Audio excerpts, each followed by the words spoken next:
여러분 그 거리를 다니다 보시게 되면 그 다양한 현수막들을 목격을 하게 될 겁니다. 뭐 선거철 되게 되면은 각 정당에서 외치는 구호들이 기록이 되어 있고요. 대부분 뭐 광고 현수막입니다. 뭐 우리 음식점, 뭐 우리 회사, 우리 물건 이런 것들에 대한 판매나 소개를 위한 현수막들이 많이 있는데, 그 중에 이 현수막들 가운데에 눈에 잘 띄는 붉은 글씨로 목격자를 찾는 문구가 쓰여진 현수막이 있습니다. 교통사고를 내고 뺑소니 친 운전자를 찾는 현수막, 잃어버린 아이를 찾는 현수막, 사고의 목격자를 찾는 현수막들이 있단 말이죠. 이런 사람 본 적이 있습니까? 이런 사건 현장에 목격을 하셨습니까? 이런 현수막들을 걸린 것을 보게 됩니다. 그래서 종종 어떤 목격자의 증언을 통해서 풀리지 않던 사건들이 해결이 되는 그런 경우들이 있어요. 억울한 사람의 누명이 풀리기도 하고, 자기가 본 그대로 이야기함으로 문제가 왜곡되었던 사건이 잘못된 그 사건들이 정상적으로 잡히는 것들이 있습니다. 그래서 목격자 증인은 본대로 사실대로만 얘기하면 되는 거예요. 내가 본대로 느낀 대로 사실 그대로만 이야기하면 된단 말이죠. 이제 여러분과 함께 교도관 이 말씀을 보게 되면 목격자가 지금 증언을 하고 있습니다. 어떤 목격자냐? 예수님이 죽은 것을 완벽하게 확실하게 두 눈으로 본 목격자. 그럼에도 불구하고 예수님께서 살아나신 것도 두 눈으로 똑똑하게 목격했던 목격자, 제자 베드로의 증언입니다. 이 베드로 일개 어부입니다. 물론 배를 가진 배사장입니다. 베드로는 배사장인데요, 그 사업이라고 해도 시골의 조그만 어촌의 사업이죠. 갈릴리 출신입니다. 이런 사람이 국가 최고 기관의 권력자들 앞에서 예수의 부활을 전한단 말이에요. 이들이 누구냐?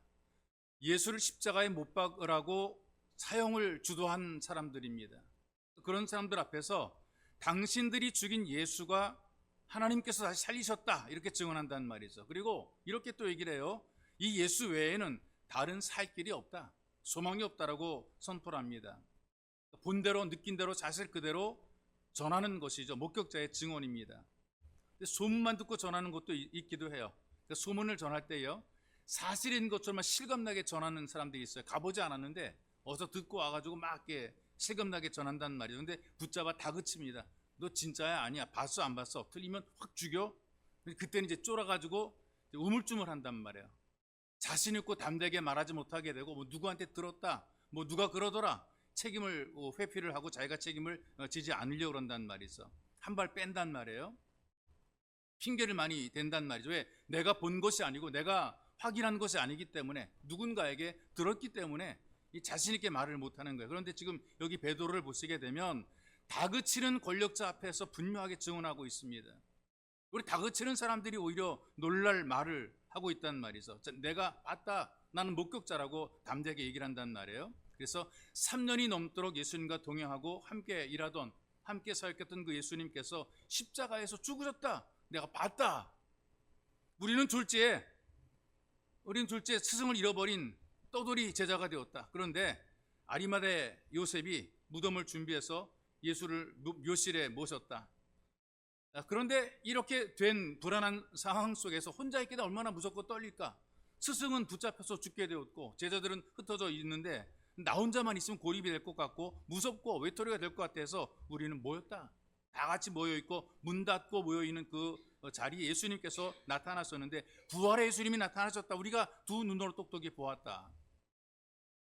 모였을 때 우리는 예수님을 잃어버리고 예수님이 죽었으니 어디로 갈까, 무엇을 할까, 미래에 대한 고민과 부담이 많았었는데, 근데 그때 부활하신 예수님께서 나타나셨습니다. 살롬이라고 말씀하셔 그들에게 평안을 주시고, 예수님께서 확실하게 살아계신 것을 증명해 보여준 거죠. 손으로 만져보아라, 내 못자국을 만져보고 옆구리에 창자국에 손을 넣어보아라, 확인을 했단 말이죠. 그런데 이렇게 부활을 목격한 제자들이 달라지게 됩니다. 예수님께서 이렇게 부탁을 한 적이 있어요. 야, 내가 힘드니까 나랑 같이 기도하자. 이 밤에 나랑 기도하자. 그럴 때 모든 제자들이 졸며 잤다라고 성경이 이야기를 하더라고요. 같이 가서 기도하자라고 요청했을 때 그들은 다 졸며 잤습니다. 그런데 부활의 주를 목격한 이후에 그들이 달라지게 됐어요. 전심으로 기도하게 됩니다. 120명이 모여서 전심으로 기도하다가 성령의 충만함을 받고 예수의 부활의 증인이 된 것이란 말이죠. 베드로가 어떤 사람입니까? 이전까지만 해도 계집종 앞에서 예수를 모른다고 3번씩이나 부인했던 비겁한 사람입니다. 그런 예수가 베드로가 부활의 예수를 만난 이후에 예수님을 증거하는 목격자가 되어서 사역을 하게 돼요. 베드로가 설교할 때에 3,000명이 회개하고 예수 믿겠다고 돌아옵니다. 어느 날은 5,000명이 회개하고 예수 믿겠다고 돌아오게 됩니다. 그때 제사장들로 돌아왔고 핍박했던 바리새인들도 돌아왔단 말이죠. 유대의 관원들이 이렇게 얘기를 합니다. 너희는 앞으로 예수의 이름으로 가르치지 말고 말하지 말라 그랬어요. 잡아다 놓고 예수 이름 말하지 말라. 근데 부활의 주를 목격한 이후에는 그런 협박 앞에서도 당당합니다. 하나님 앞에서 너희의 말을 듣는 것이 당당하냐 더 나으냐, 하나님 말씀을 듣는 것이 더 옳으냐, 이거 너희가 판단해봐라. 우리는 보고 들은 것을 말하지 않을 수 없다라고 선포한단 말이에요. 이렇게 강력하게 예수의 부활을 목격했던 베드로가 나중에는 십자가에 거꾸로 매달려 순교하게 됩니다. 내가 예수를 3번씩이나 부인했는데 어떻게 내가 예수님과 똑같이 십자가에 못 박힐 수 있겠는가? 나를 거꾸로 메어달라. 그래서 거꾸로 메어달려서 순교했다 그래요. 모든 제자들이 예수의 죽으심과 부활을 목격했던 그 제자들이 예수의 부활을 증언하며 살아갔어요. 오늘까지 우리들에게 예수의 부활의 소식이 전해지고 있는 것입니다. 지금까지 전해지는 그 제자들의 이야기가 있는데 이들은 전부 다 순교자로서의 삶을 마감을 하게 됩니다. 야고보 사도는 부활을 증언하다가 헤롯에 의해서 목배임을 당하게 되고요. 안드레는 그리스 아케이아 지방으로 가서 부활의 증인으로 전도하다가 X형 십자가에서 못 박혀 순교하게 됩니다. 빌립이라고 하는 제자는 골로새 라오디게아 지역인 히에라폴리스라는 곳에 가서 전도하다가 순교를 하게 되고요. 세리 마테는 아프리카 에티오피아에서 순교를 하게 됩니다. 열심당 시몬도 제자인데요. 이 민족주의자입니다. 국가의 독립을 위해서 싸우던 독립군 일원이란 말이죠. 민족주의에서 세계주의자로 변해서 예수님처럼 십자가에서 순교했다라고 전해지게 돼요.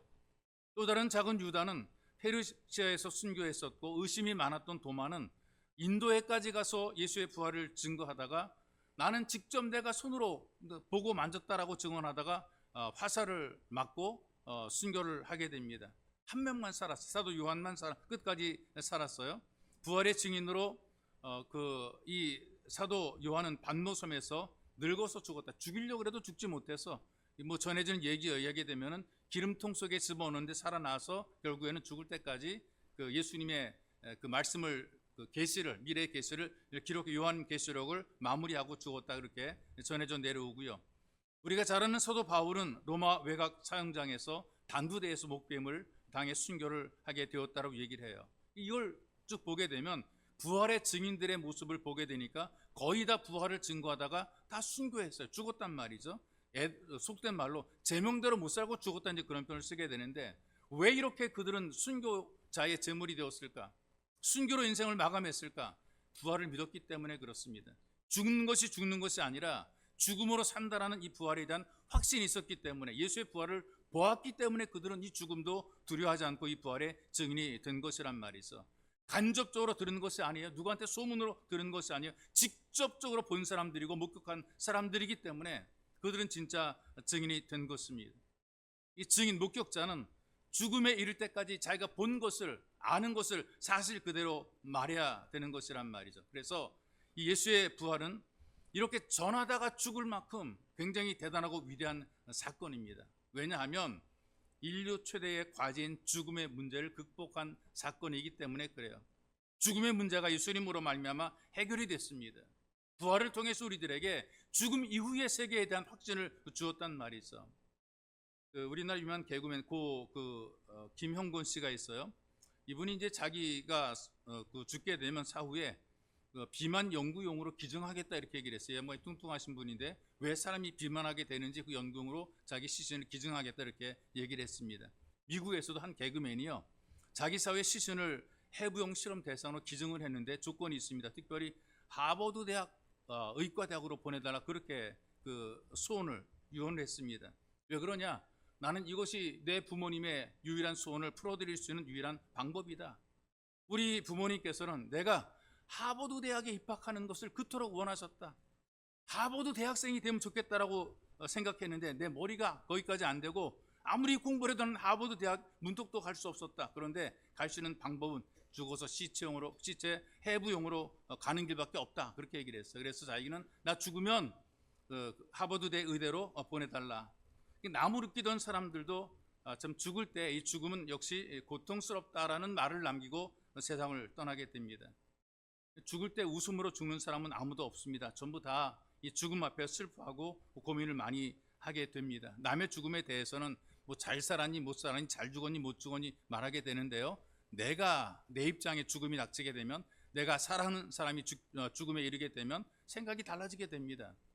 죽음을 대하는 태도가 달라지게 됩니다. 죽음에 대해서 이러니 저러니 말을 함부로 못하게 돼 있습니다.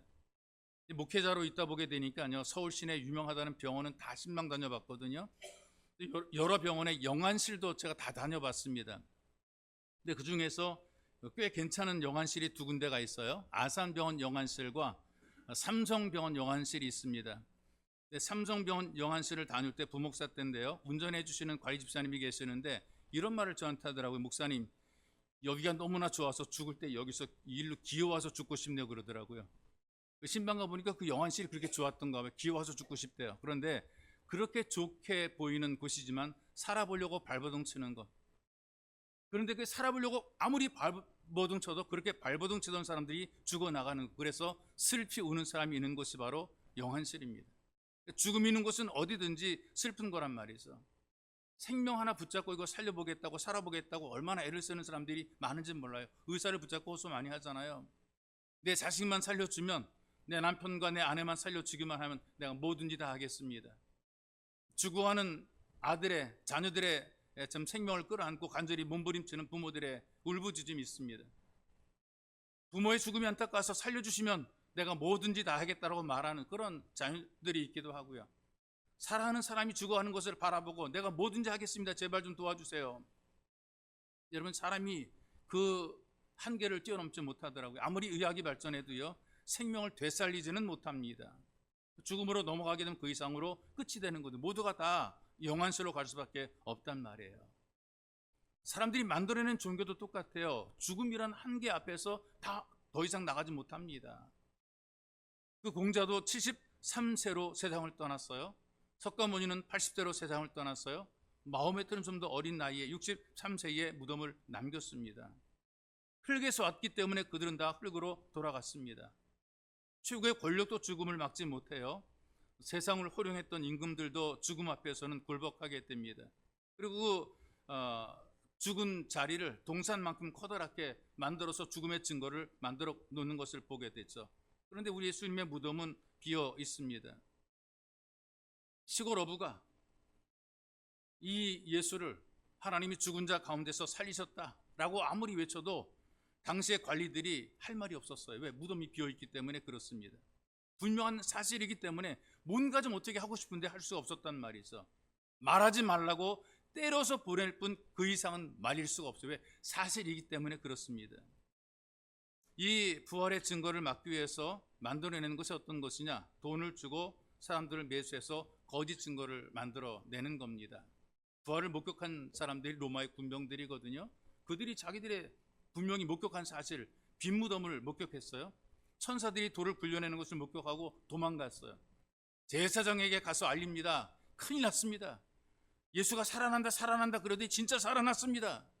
그러니까 제사장이 놀라가지고 그들에게 돈을 주면서, 야, 너희들 그렇게 진짜 본대로 느낀 대로 말하지 말고 이렇게 말해라. 제자들이 와서 훔쳐갔다고 해라. 예수가 몰래 도망갔다고 그렇게 소문을 퍼뜨려라. 그래서 돈을 받은 로마의 병사들이 그렇게 소문을 다 퍼뜨렸어요. 그래서 들려오는 소문들 가운데는 제자들이 시체를 훔쳐갔다라는 소문이 들리기도 하고, 예수가 정신을 차려 깨어나서 도망갔다라는 소문이 들리기도 하고. 여러분, 이 예수님의 제자들이요, 로마 병사들이 무장하고 지키는 데 가서 시체를 꺼내올 만한 그런 위인들이 안 돼요. 살아있는 것도 아니고 죽은 시체를 끌어올 만한 그런 위인들이 아니라고요. 예수님께서 잡혔을 때 이미 다 도망가 버린 사람들이란 말이죠. 예수님께서 십자가에서 내려지게 되었을 때에 물과 피를 다 흘렸다 그랬어요. 옆구리에 확인 사살까지 했단 말이죠. 그런데 그런 예수가 갑자기 정신이 돌아와서 그 무거운 돌문을 열고 어떻게 도망갈 수가 있겠어요? 그들이 거짓으로 아무리 돈을 주고 회유하고 거짓 소문을 퍼뜨려도 진실은 바꿀 수 없단 말이죠. 이게 안 바뀌어지는 거라 그 말이에요. 자기들 스스로가 예수의 무덤이 빈 무덤이었다는 사실을 인정하는 거라 그 말이죠. 근데 부활의 목격자는 분명히 확실하게 외칩니다. 예수는 살아나셨다.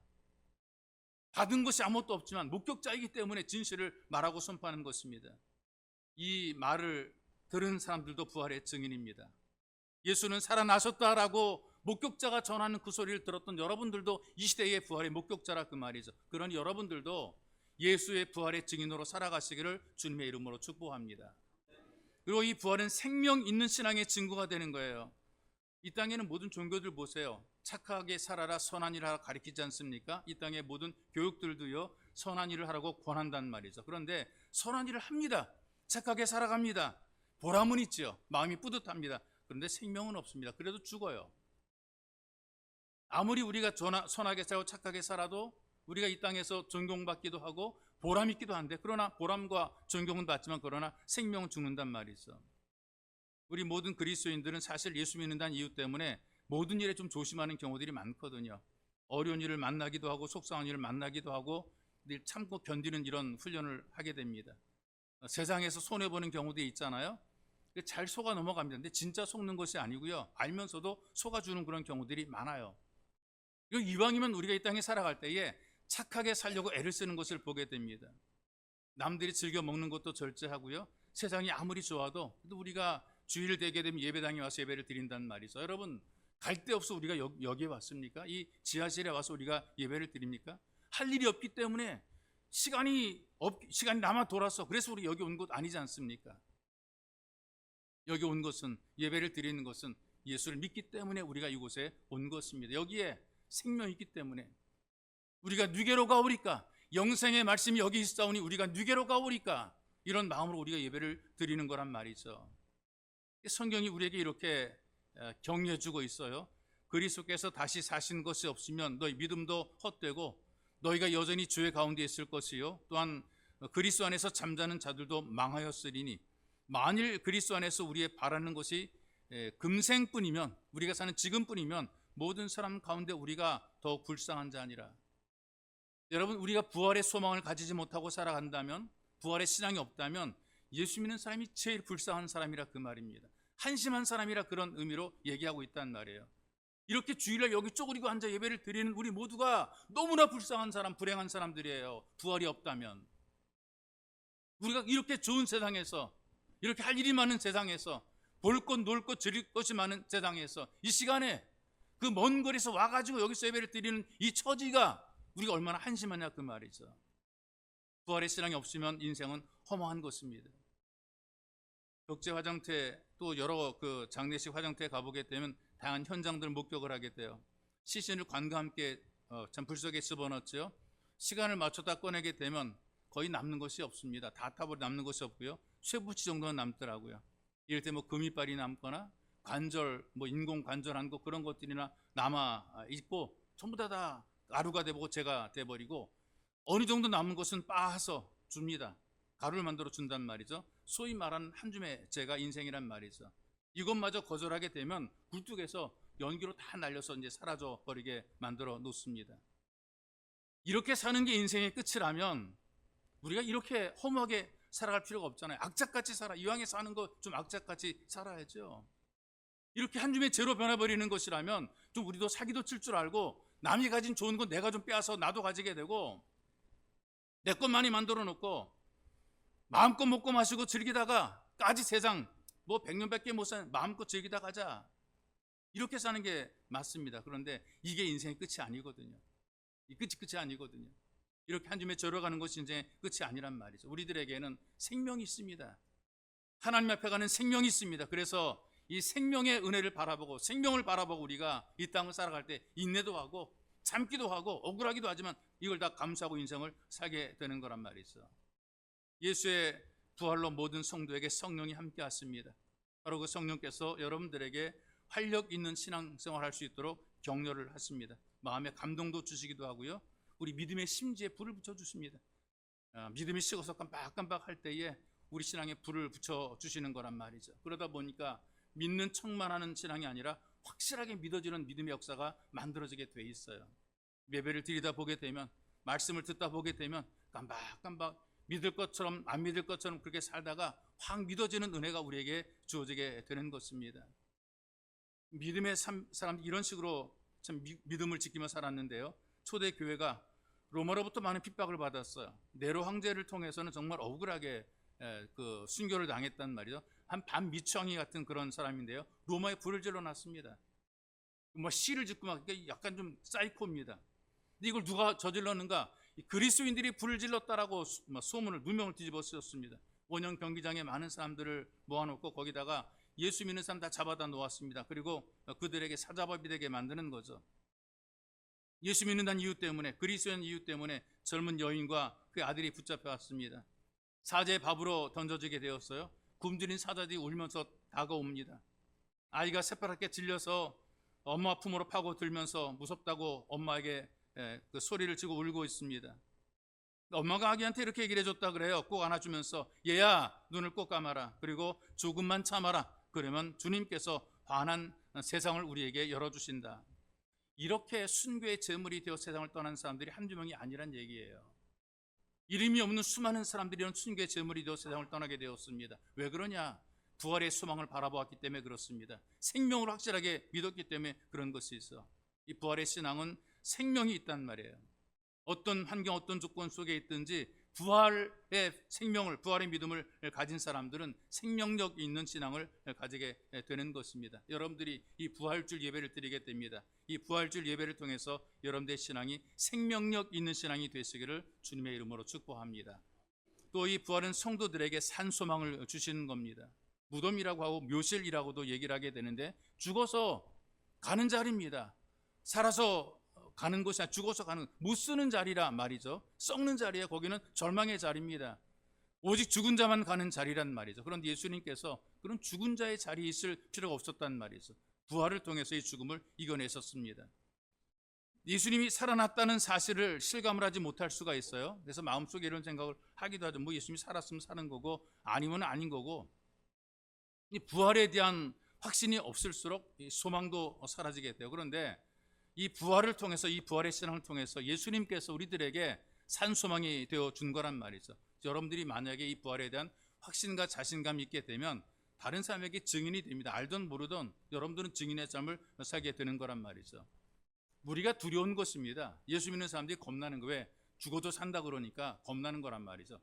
일본 규슈 지방에 한 11,111명의 그리스도인들이 목이 잘려 순간 그런 순교의 자리가 있다 그래요. 사형을 집행했던 그 집행 일본 사람들이 겁이 났습니다. 이들을 죽이면서도 겁이 났는데 뭐가 겁이 났냐 하면은 부활한다 그러니까. 우리는 죽어도 살고 살아도 산다라고 이제 부활에 대한 얘기를 하게 되니까 너무나 겁이 나가지고요. 목을 베가지고 머리를 멀리다 묻어놨대요. 멀리다. 따로따로 묻어버렸대요. 사람 몸 따로 묻고 머리는 머리대로 묻고, 왜? 겁이 나니까. 그러니까 자기들이 뭔가 일을 저지기를 하는데 예수 믿는 사람들이 왠지 모르게 부담스러운 거예요. 이 사람들을 해치게 되면 자기들이 부담스러워서 그렇게까지 했단 말이죠. 이 소망 가운데에 살아있는 삶에게 있는 가장 큰 소망이 바로 삶에 대한 소망입니다. 죽음의 소망이라는 것은 얼마 가지 못하게 되는 것이고요. 오래 가지 못하게 되어 있어요. 여러분 이 땅에 살면서 우리도 소망들을 가지고 살기는 해요. 뭐 우리들의 집이 있으면 좋겠다, 뭐 누구를 좋은 사람 만나면 좋겠다, 어디 취업하면 좋겠다라는 나름대로 소망들이 있는데 이 소망들은 사실은 사라지는 소망들이죠. 죽은 소망들이죠. 돈도 그렇고 집도 그렇고 입을 것도 먹을 것도 그렇고요. 우리가 이 땅에서 얼마든지 은혜로 부어주게 되면 누릴 수 있는 그런 것들인데 이건 그냥 다 지나가는 것들이고 다 쓸모없는 것들입니다. 진짜 소망은 뭐냐? 하나님 앞에 가는 게 진짜 우리의 소망이죠. 내가 살아도 주를 위하여 죽어도 주를 위하여, 살아도 주님 앞에서 죽어도 주님 앞에서, 이런 믿음을 가지고 우리가 생명력 있는 삶을 살아가는 것이 이게 중요한데, 이 부활 신앙의 증인, 산소망을 우리가 가지게 되는 것, 예수를 믿음으로 이 소망을 우리가 누리게 된다는 거죠. 우리가 누린 이 땅의 모든 것들은 다 지나가는 것들입니다. 그런데 믿음으로 우리가 이 부활의 신앙을 가지게 되면 영원한 것입니다. 확실한 이 영원함을 우리가 마음속에 갖고 있을 때 우리가 이 땅을 살아가면서 담대하게 인생을 살게 되는 거죠.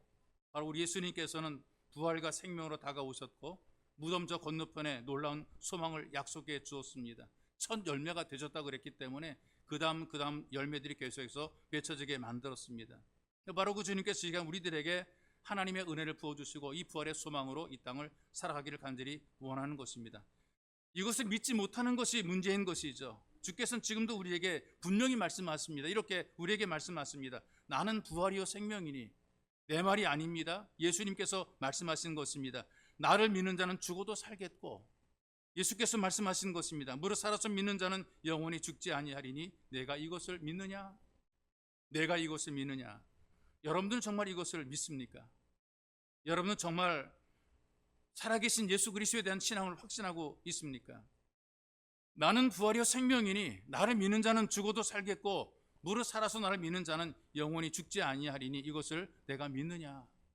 여러분에게 분명히 말씀드리고 싶은 것은 예배는 교양 강좌하는 것이 아닙니다. 도덕을 공부하는 것도 아닙니다.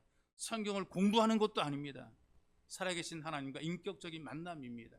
지금도 부활하셔서 임마누엘, 우리 함께 계시는 예수 그리스도와의 접촉입니다.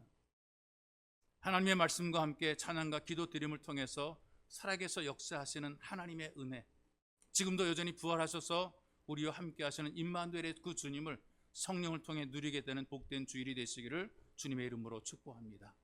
기도하겠습니다. 살아계신 아버지, 주님의 은혜와 사랑 감사합니다.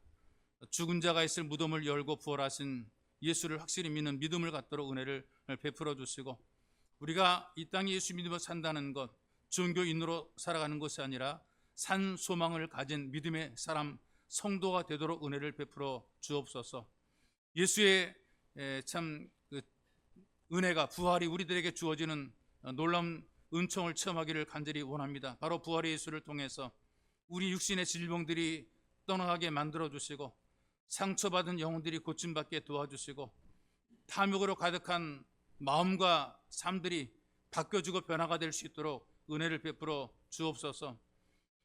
우리의 마음과 생각이 바뀌고 변화가 되어서 하나님의 사람으로 헌신하고 충성된 신실한 일꾼이 될 수 있도록 우리를 도우시기를 간절히 원합니다. 우리의 생활이 변하고 마음이 변하고 확실한 부활의 증인으로 반듯하게 세상을 살아가게 만들어 주시고, 우리가 이 땅에 살아가는 이 삶 자체가 부활의 증인이 될 수 있도록 은혜를 베풀어 주옵소서. 보배로우신 예수님의 이름으로 기도하옵나이다. 아멘.